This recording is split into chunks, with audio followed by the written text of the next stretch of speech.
ಏನು ಆರಾಮಾಗಿದ್ದಾರೆ ಏನಪ್ಪ? ಇಲ್ಲ, ಎಲ್ಲರ ಬೆನ್ನ ಹಿಂದೆ ಒಂದು ಕಥೆ ಇರುತ್ತೆ, ಒಂದು ಕಷ್ಟ ಇರುತ್ತೆ.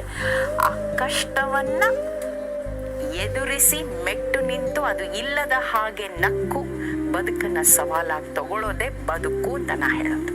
ಇಷ್ಟು ವರ್ಷದ ಇದರಲ್ಲಿ ಕಂಡುಕೊಂಡ 3-4 ಸತ್ಯಗಳು. ಜೀವನ ಒಂದು ನಿತ್ಯೋತ್ಸವ. ಹಕ್ಕಿ ಹಾಡೋದು ಒಂದು ಸಂಭ್ರಮ, ಹೂ ಅರಳೋದು ಒಂದು ಸಂಭ್ರಮ.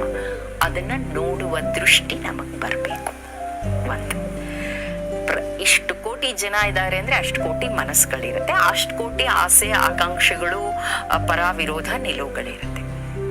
ಆಯ್ತು, ನಿಮಗ್ ಸರಿ ಹೋದ್ರೆ ಒಪ್ಕೊಳ್ಳಿ, ಸರಿ ಹೋದ್ರೆ ಬಿಟ್ಟು ಹಾಕಿ ನಗಣ. ಇದಿಷ್ಟು ನಾನು ತುಂಬಾ ನೇರವಾಗಿ